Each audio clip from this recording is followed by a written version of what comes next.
Order. Little javel. We'll do the Pledge of Allegiance. Commissioner Klostermeyer, would you lead us in the Pledge of Allegiance? Pledge allegiance to the flag of the United States of America and to the republic for which it stands, one nation, under God, indivisible, with liberty and justice for all. Okay. Staff, roll call. All commissioners are present this evening. Okay, moving on. Public comment. This is the time we take public comments that are not on the agenda. They are generally within the purview of the Planning Commission, so if you wish to speak or have a public comment, please keep your time to 3 minutes or less. Okay, seeing none. Moving on. Requests for continuances. Staff, are there any requests for continuances?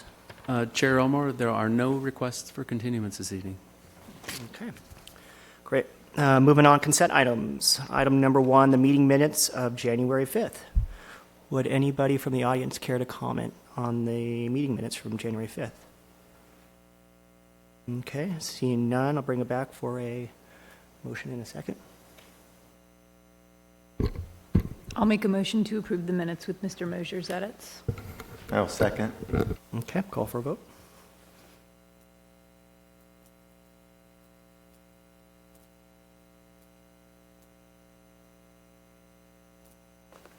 The motion carries unanimously.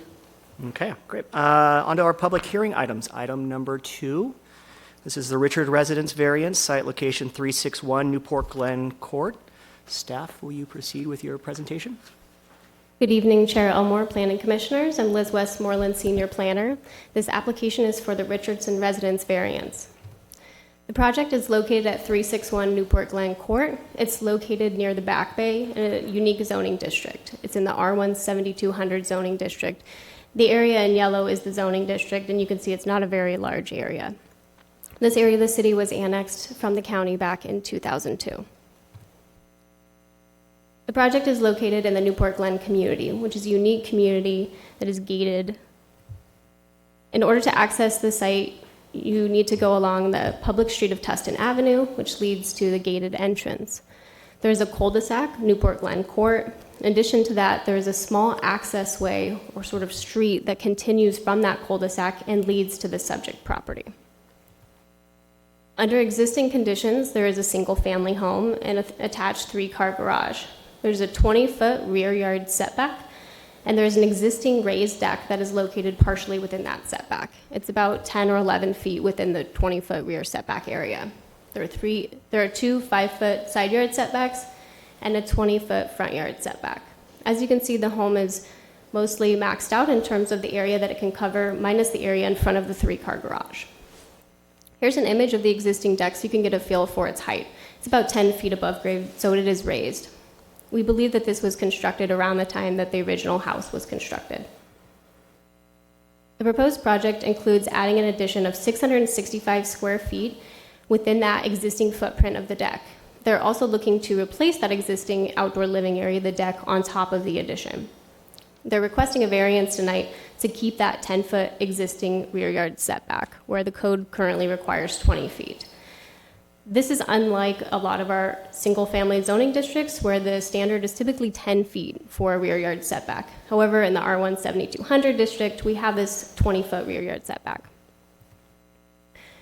In order to approve the variance, there are some findings that we need to make. And the most important, or the critical one, is that there is a special or unique circumstance that applies to this property that does not apply to other properties within the same zoning district. So we're looking at similar properties in the same zoning district.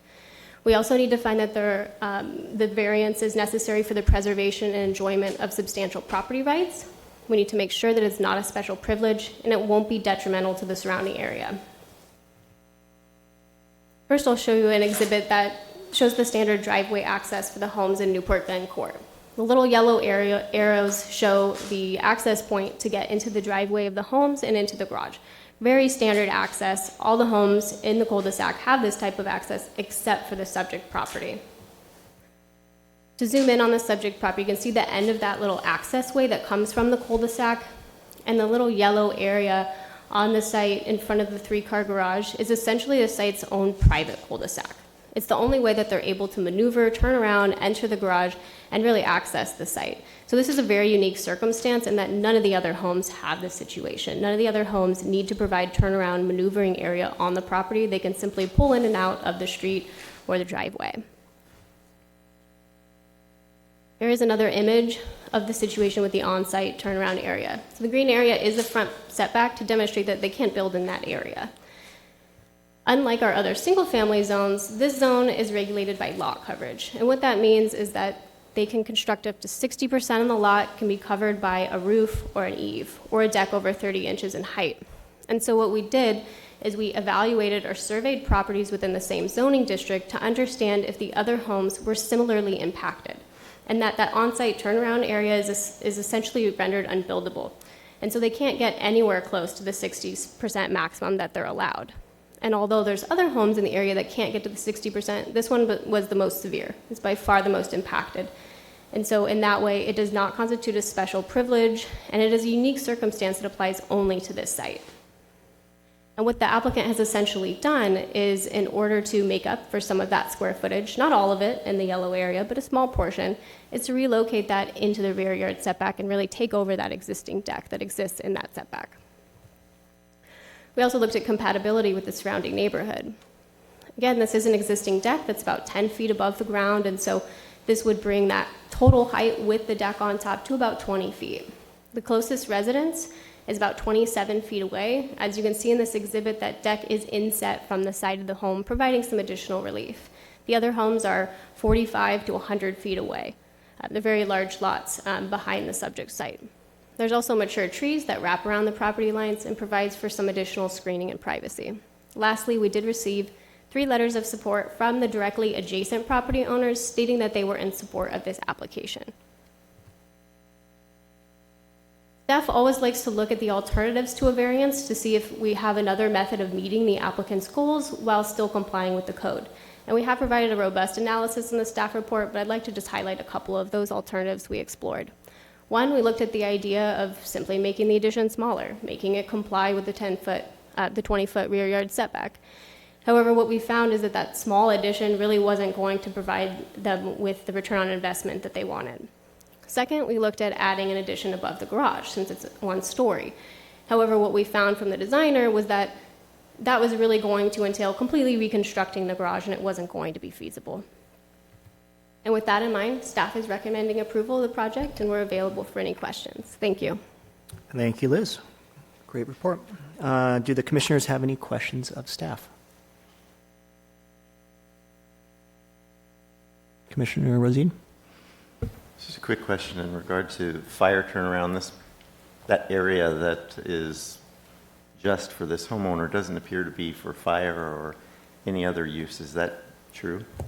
That's correct. There's no easements in place for any kind of access. Thank you. Okay. Any other questions of staff? Okay. Any ex parte communications? I'll start down with Commissioner Rosine. None? None. None for me. None. Okay. At this time, I'll go ahead and open up the public hearing. I believe the applicant is here. Do they have a presentation or any comments they would like to make? Come on up. State your name. Good evening. I'm Courtney Richardson. This is my husband, Damian Richardson. I'm going to do my best to read from the script here and speak on both of our behalf. My husband and I would like to begin by first thanking the planning staff and Ms. Carney, who have put many more hours than I can imagine here into putting together this wonderful presentation. Thank you for that. We'd also like to thank the Commission for your consideration. Damien and I love our home, our community, and the life we've built in Newport Beach. When we moved here 3.5 years ago with our then 3, 4, and 15-year-old, we had just finished sort of a multi-state 12-year postgraduate journey for my husband to become an orthopedic surgeon, and really were excited to move in and to sort of find our home. We fell in love with our home and really committed to eventually expanding it once our children grew older and we sort of found our financial footing after all of those years. Given the footprint of the existing deck, The sort of acre of property for our rear neighbor, our back neighbor, as they mentioned, is sort of a full acre property with the home on the far side. And sort of the endless examples of Newport homes that maximize their land, we sort of never could have guessed or imagined that we would have been restricted by the 20-foot setback. Before beginning the variance process, we considered many alternatives that Liz outlined for us today, including the build above the garage, into the attic above the living room, enclosing the courtyard, as shown in the report, and essentially that turnaround that we talked about amongst some other variables. None of them were really structurally or aesthetically feasible. I think our architect got sick of us asking, can we do this? So since beginning the process, house prices have continued to increase and our children have continued to grow. And without access to more space, we will not only have to leave the home, but also the community, the school system, and the sort of life we've built here. With your approval, the design we're proposing will tremendously improve the quality of our lifestyle, giving us more access to indoor and outdoor space, which is currently pretty limited given the driveway. And as an added benefit, our rear neighbors will enjoy much more privacy than they have today, and the home will get the updates required to maintain its value. Thank you again for your consideration and for your time and for your effort. Thank you. In the application, there are recommendations for conditions of approval. Are you in agreement with those? Yes. Great, thanks. Commissioners, do you have any questions for the applicant? No? All right, thank you. At this time, I will open it up to the audience to see if anybody from the audience has any public comments. Please state your name. Chair Elmore, members of the Planning Commission, my name is Jim Mosier. I have no objection at all to this application. I do have two comments that I would like to make, though. The first that I make occasionally, and I suppose being kind of the beginning of the year, it's appropriate to make it.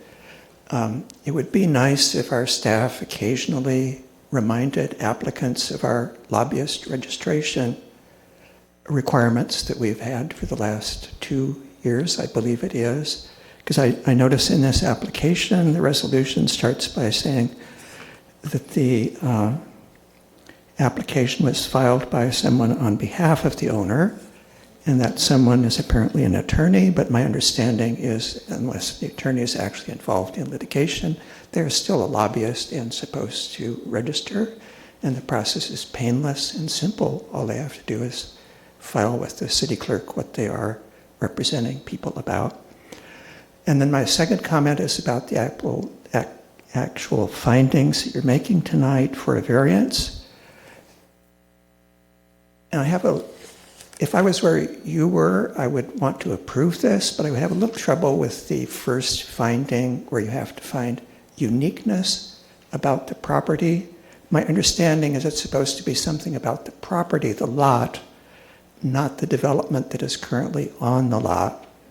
And it seems to me the need for this turnaround area that is precipitating the need for this is actually not something specific to this lot, but it's because the way the original architect laid out the building and put the garage facing away from what would be the access way, and they would have had the opportunity originally to imagine that the access way continued, rotate the garage 90 degrees, and this property would have exactly the same access as any of the other properties. So I'm not sure the lot itself is really unique, but I won't object if you make that finding. Thank you. Thank you. Anyone else from the audience wish to speak? Okay, seeing none, I'm going to go ahead and close the public hearing and bring this back to the commission for discussion. Or a motion.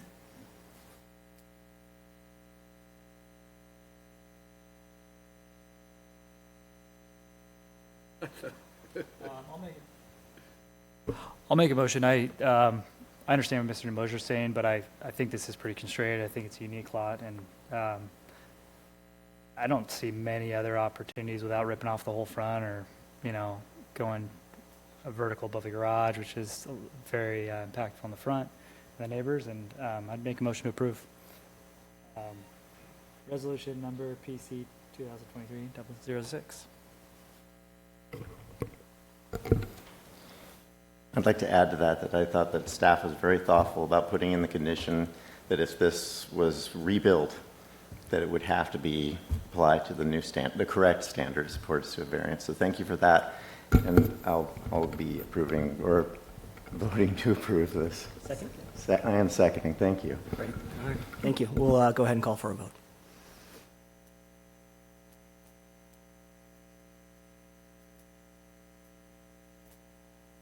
The motion carries unanimously. All right. Congratulations. Okay, moving on to the next item, item number 3. This is the day residence.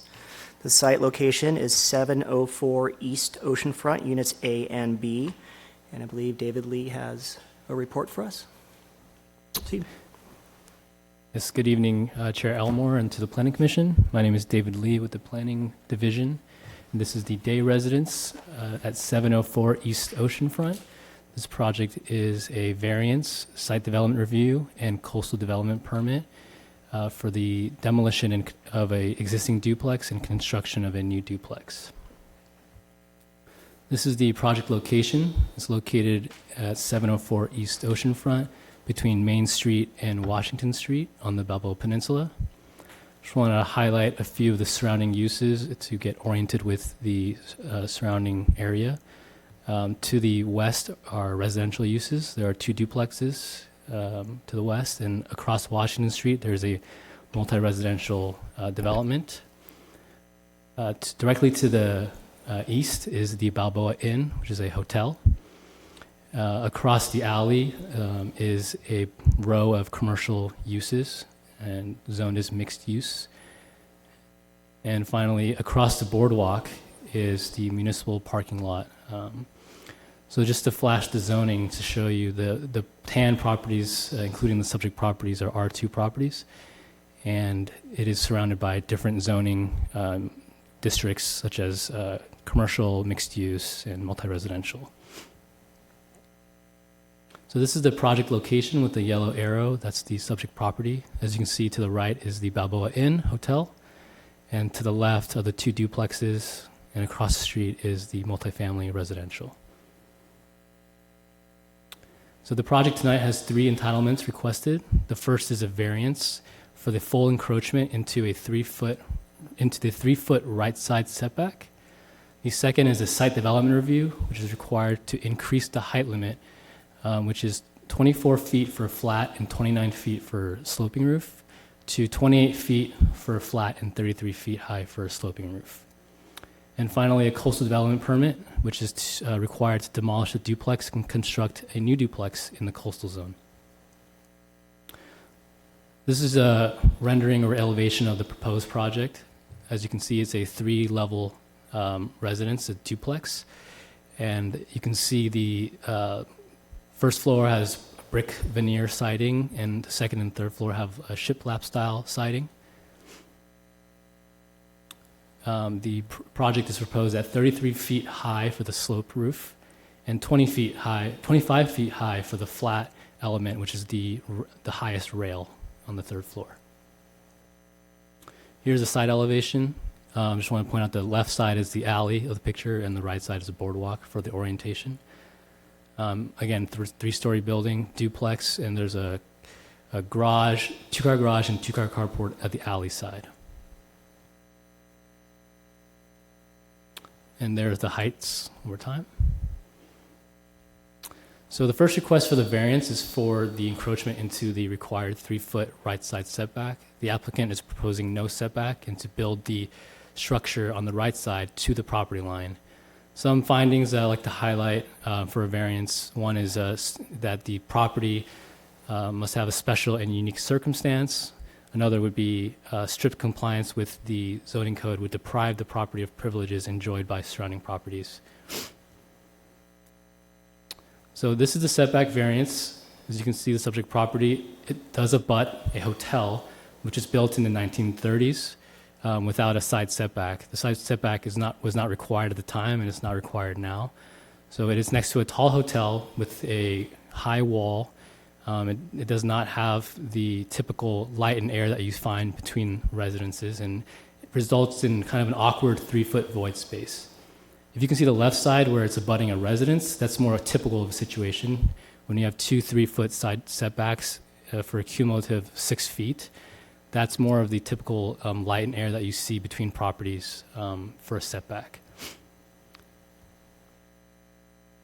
On the left picture, you can see the void space and what it looks like. It's a narrow area. It actually attracts some activity, trespassing activities that have demanded attention from the police before. And so it's actually a safety issue in this area.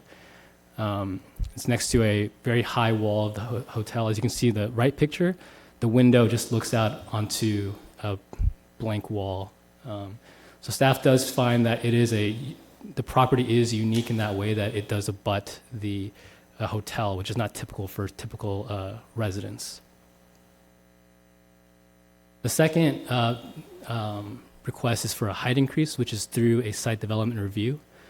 The base height limit for a flat roof is 24 feet in the code, and through a site development review can be raised to 28 feet. The applicant is requesting a flat height to that rail of 25 feet.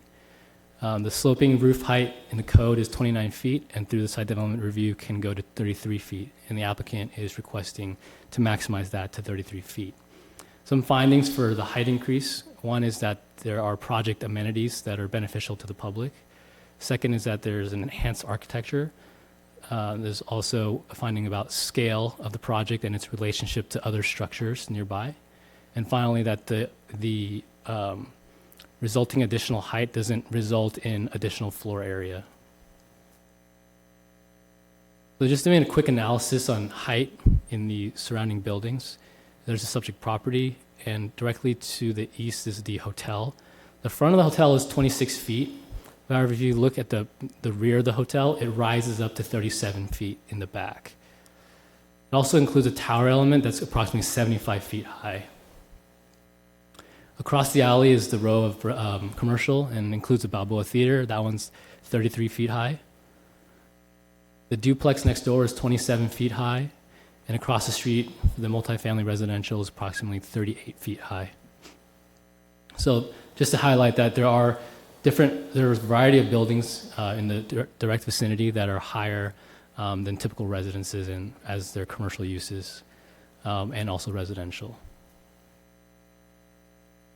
Just wanted to give a massing comparison of the subject property to the Balboa Inn Hotel. Again, the left side is the alley and the right side is the boardwalk for orientation. Here's the Balboa Inn, highlighted in orange. And here's the massing of the proposed project in blue. And I wanted to highlight that as part of the project amenity, the applicant was only required to set the third floor back 20 feet from the property line. However, they've provided additional 5 feet. And the main goal of that is to reduce the massing for somebody on the boardwalk looking at the property. So when you look at the property from the boardwalk, it only looks 25 feet high because you can see that third floor rail. But the actual third floor living area that's 33 feet high is 25 feet back from the property line. So really from the front, it looks in line with the adjacent hotel and duplexes next door. Here's a slide about the transition in height, and one of the findings is about scale and to make sure that there's no abrupt change in scale and height. And staff has analyzed this, and the hotel, which rises above 40 feet in the back, the project actually serves as a gradual decrease in height at 33 feet, and then the duplex next door to that is 27 feet. So staff does find that there's not an abrupt change in scale. Instead, the project actually serves as a gradual change in height, especially with the third floor setback 25 feet. It's not as impactful with the mass. As part of the public benefit of the project, the applicant is donating $30,000 to the Newport Beach Arts Foundation. This foundation raises funds directly for the city's arts commissions. And the Arts Commission does things like the sculpture exhibit that you see throughout at the City Hall, art events that are put on through the city different times, and also the concerts at the Green, which are located at City Hall as well as Marina Park on the peninsula. So this is another additional public benefit in addition to the setback on the third floor. Finally, the project requires a coastal development permit for the demolition and the construction of the project. The findings I want to highlight are that the project do not block public views and that they don't block public access. So this is a public view from the boardwalk, and that's a rendering of the project. And as I stated earlier, really what you can see from the boardwalk is that front element, which is not 33 feet, it's 25, and it looks in line with the surrounding development. So there's not an impact to the view on the boardwalk. Second is the view from Balboa Boulevard, and it's just to highlight that there is no existing public view of the ocean as there's development there. So the variance for the setback and the additional height really they don't make a difference in terms of the view from this area. It'd be negligible effect from the Balboa Boulevard view. And finally, staff analyzed public views from an elevated location further away. And this is one from the coastal land use plan identified at Promontory Point, which is a view towards the ocean. And you can see the peninsula as part of that view. And the point that I want to make here is that when you're looking down towards the peninsula, you're not even going to be able to see the project location, you can't pick it out. It's so far away. And in a scenario like this, you just see the development on the peninsula. The variance and site development review, again, do not make a significant impact to the coastal visual qualities of the coastal zone. And finally, there's no access that runs through the lot, so there's no impact to public access. There's access through the streets and the boardwalk nearby. With that being said, staff recommends approval of the project, and our applicant, Brett Detmers, is here with the owner, Mr. Day, and they have a presentation as well when you're ready for it. All right, thank you. That's a great report. Commissioners, do you have any questions of staff? Commissioner Klausmer. Thank you very much for that presentation. One question about the width of the lot here. Just curious, in the R2 zoning district, is there a typical width of the lots down here? A typical lot usually is 30 feet. That's what you find throughout this Chronomar, Balboa Peninsula. But there are instances like this where the 25 feet lot or 27. I don't see 27 as much, but you do find lots that are narrower than 30 feet sometimes. And what's the current width of this lot? This is 27 feet. This is 27. So with the 3-foot variance, it then brings it up to what is typically a standard width lot in the R2 zone. Yeah, I guess for the buildable width, yes, it would bring it to the standard of a 30-foot wide lot. Okay, Yeah, thank you. similar. Yeah, thank you. Commissioner Rosine? There are 2 other lots that are adjacent to this. Are they both 27 feet?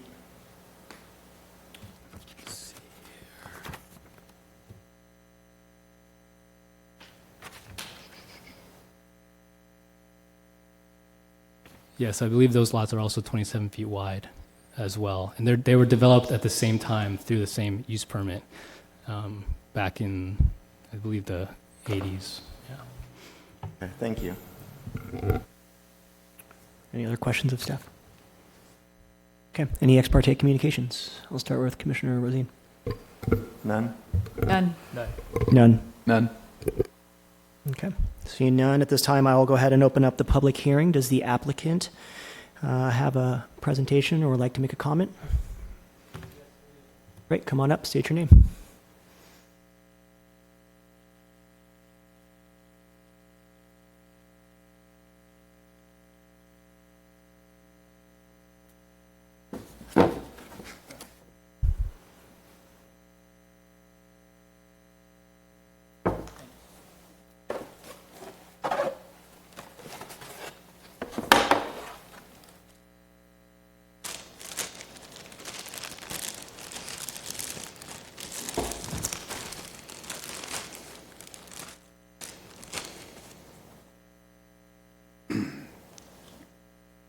Hi, I'm Brett Detmers.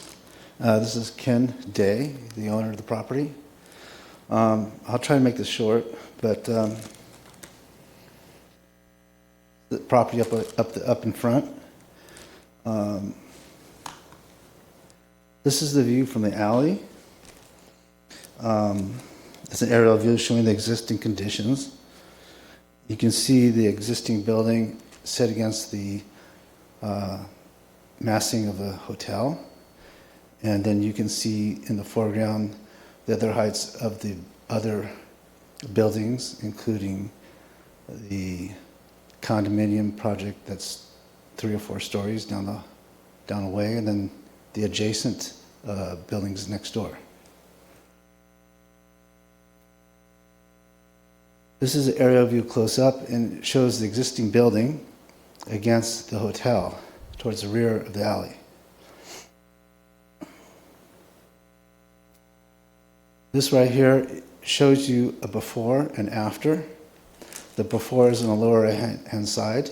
The after is the lower right-hand side. The upper is on the upper left-hand side. It shows the existing, looks much quite higher, which Dave already covered. Here's a view from the northwest side of the boardwalk. And it also shows you that the new design compared to the old design fits into the typology area, and it is set back as well. Again, this is the color rendering of the building.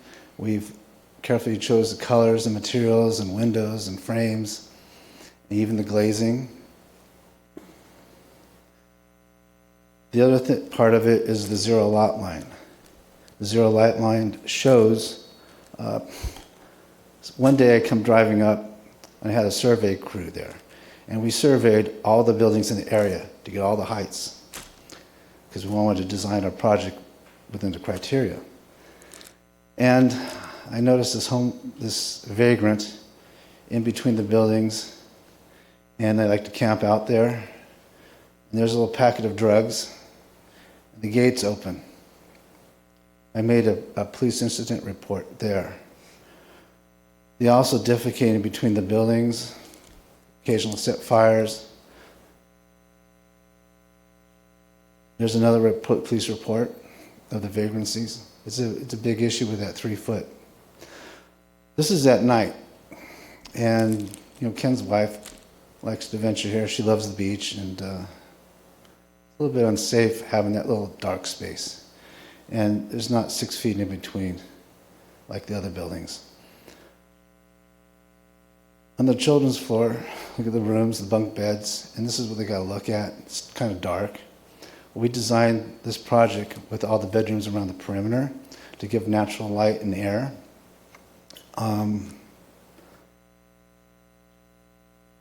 Here again is another view of it. And right behind us is another home. They have a zero lot line. It's right directly behind us. So it's not being out of the ordinary for this type of quest, for this particular area. That's about it. You have anything? Yeah, I just want to say something. Please step up to the microphone. Thank you. I just want to thank David for his hard work, and I want to let you guys know this is a project for my family that I'm building to hopefully enjoy for the next 20 years, and I'm just would like to see a safe community for them. And with the issues that we had, that's why we feel we need to build the house the way we're building it. So thank you for your time today. All right.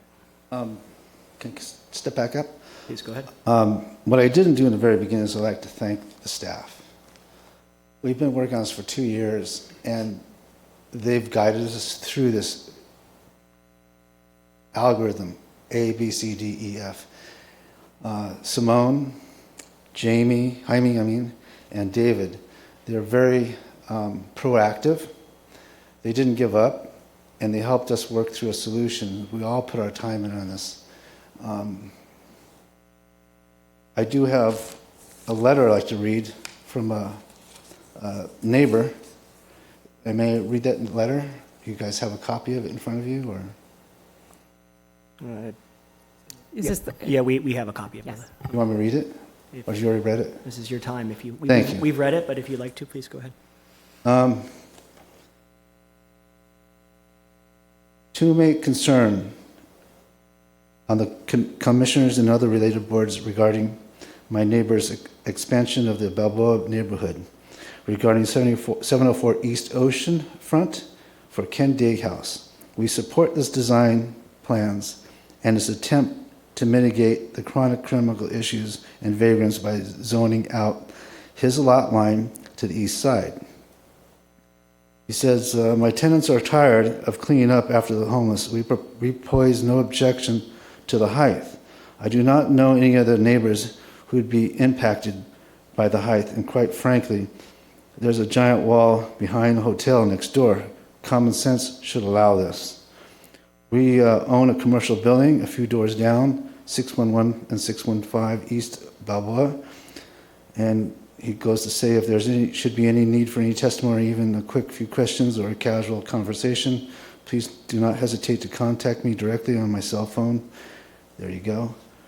There was another neighbor, he called me up, Chris Clarizio.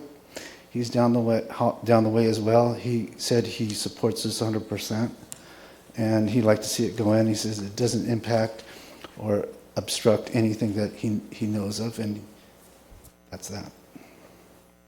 Okay, thank you. Well, I have you there. Do you agree with the recommendations for the conditions of approval? Yes, I do. I think the owner does too. Yes. You do. Okay, great. Commissioners, do you have any questions of the applicant? Commissioner Klostermeyer? Hi, I'm curious, have you had any conversations with the inn that is adjacent to you with regards to reducing the setback between the two properties? Ken? Nope. Okay, thank you. There's no side windows on that hotel. It's just a brick wall. Great. Any other commissioners have questions for the applicant? Commissioner Rosine? Does this property have a short-term rental permit? I don't know. I don't use it as a short-term rental. I use it for my family, and my friends only stay there. And I'm not going to use it as a short-term rental. It is only going to be for my family and my friends, and that's all I plan to use it for. Okay, thank you. Any other questions of the applicant? Yep. Yes. Just one kind of offhand design question almost. On the deck, on the third floor? Yes. Front or rear? Front. Okay. When you're looking at it, the brick wall for the hotel kind of comes up right against. How does that, 90 right there, and how does the railing kind of match around with the glass, or how does it end into the brick? We have the railing wrap around it. Okay. And then it's a little bit taller, right? Yes. The brick runs back? Yes. Okay. Any other questions? Thank you very much. Thank you. Okay, I'll open this up to the audience now to see if anybody from the audience would like to speak on the subject. If so, please keep it to 3 minutes.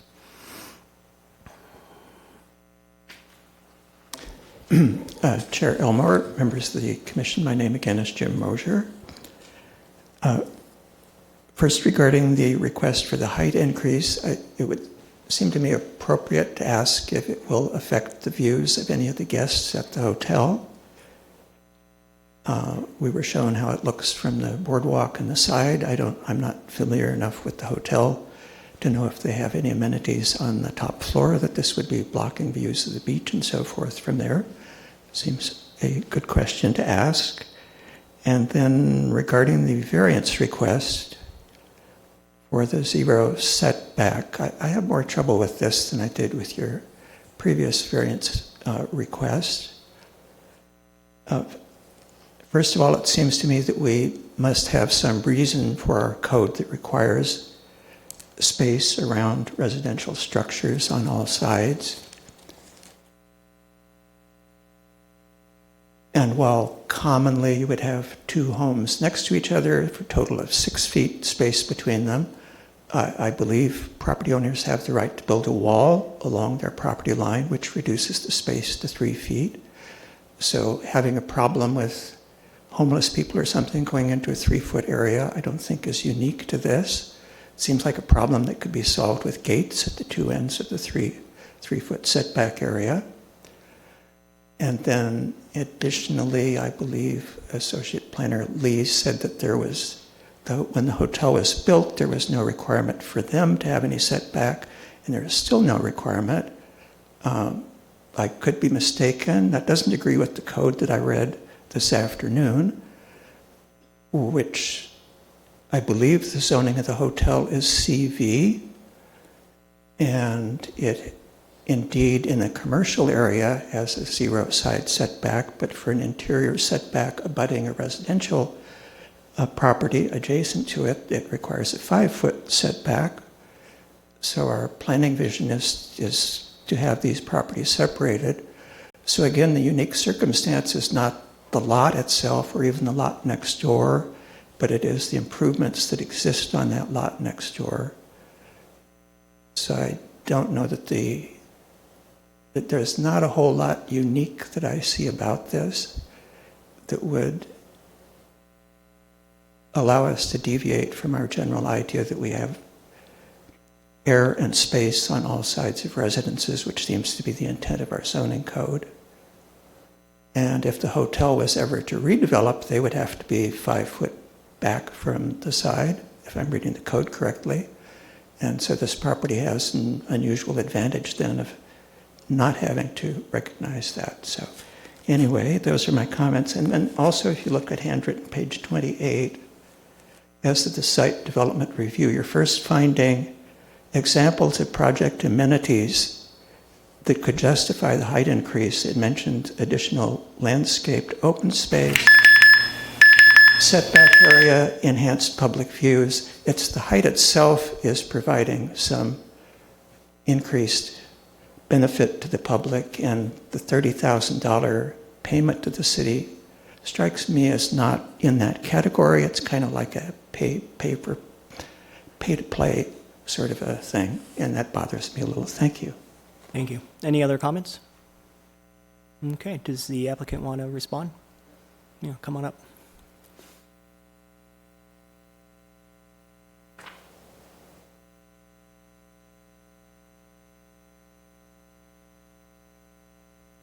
Yeah, I just got on 2 of his subjects. One is the gate next to the hotel cannot be locked because it is fire escape for the units, for the bedrooms on the side of the house. And for it to be built the same way, the bedrooms would still have to be on that side of the house for the entry to be on the other side. So it would always be an open access that we'd have to leave open. Number 2, on the hotels, there's no windows on that side for views, and we have the 3rd story set back, so it's out of any view blockage for the hotel in there. So that's my 2 comments on that. Yeah, go ahead. One last thing I'd like to reiterate. We designed this where all the rooms are on the perimeter to get light and air. We put all the utilities, elevator, stairs, right in the center and against the wall. So it's a dead space. People can break in the gates, people go in there, they do all the time. As you see, there's defecation in there, they break the gate open. That's just a Band-Aid. And we try to do a design that'll mitigate that. And we don't want to invite vagrants in there, make it comfortable as the time and time it's happening. At this site, it's unique. You got a man-made structure. You don't have a mountain, but it's a man-made structure. Right now, the owner only gets a view west and southwest, west and northwest. They don't get any south views because there's things blocking. Where the other residences, they get 3 views. Left, one to the west, and one to the right. So there's some unfairness there. So we try to mitigate the design, set it back, keep the scale low. Today's standards are 9 feet floor to floor, They're not 8 feet like generally the 60s. We all do that, sometimes 9, 10 feet. The other thing is drainage. We have to keep it at a certain level so you can drain the property to the sewer connection. That's another thing. So even with the regular height, we'd have a hard time draining the property.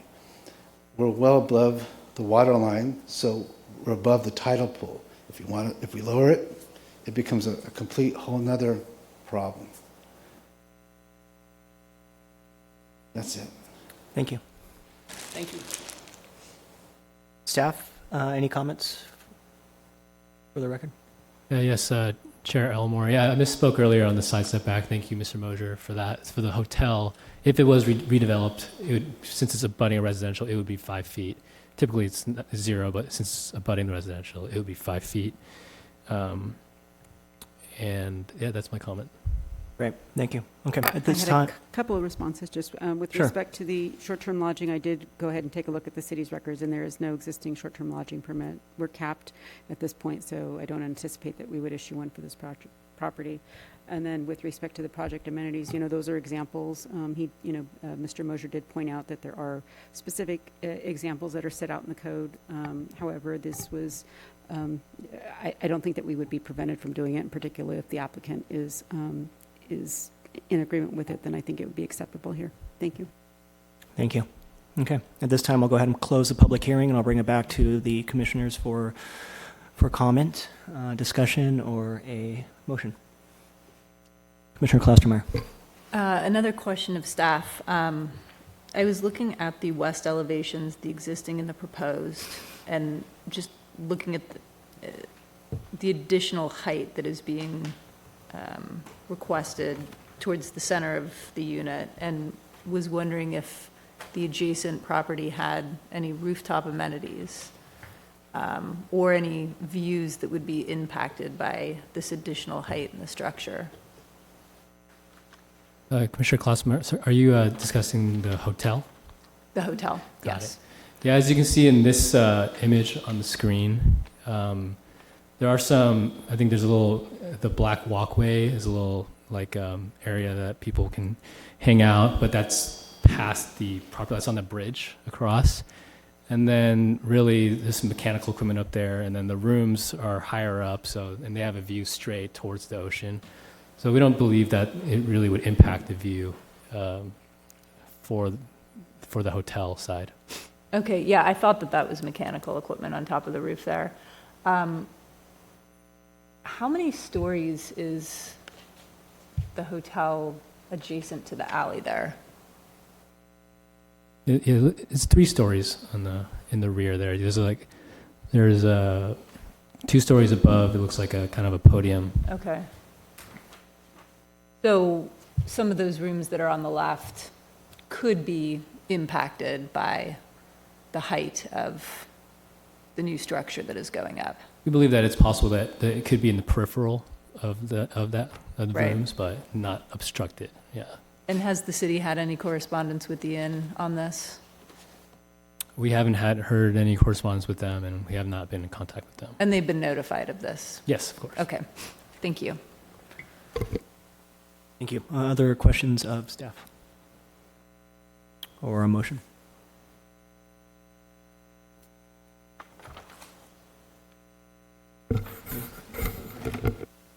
Commissioner Lowry?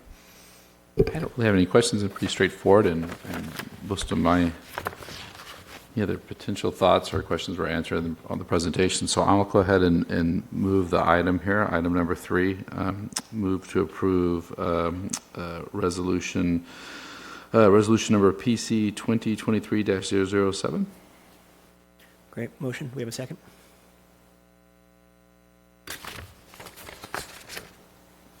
I'll second. Okay, we have a motion and a second. Let's call for a vote.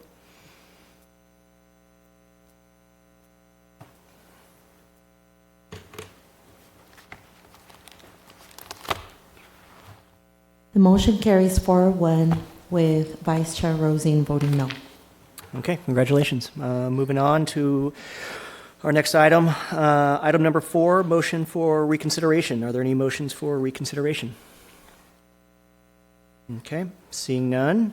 Item number 5, report by the Community Development Director or request for matters which a planning commission or member would like to be placed on a future agenda item. Mr. Campbell? Thank you, Chair Elmore. So my report really consists of kind of what we're looking forward in the future here. So on February 9th, we would normally have a meeting, but that would be canceled due to conflict with other community events. So our next Planning Commission meeting will be February 23rd. We have 5 items on that agenda. A lot about parking, as you'll see there, and a couple of use permits. So it's and then another variance. So it's going to be a fairly busy agenda. So 5 items that night. I also want to just report to the Commission that we had our very first General Plan Advisory Committee meeting this week. So it was really a joint meeting between the Steering Committee and the Advisory Committee, and that committee is a 30-person committee.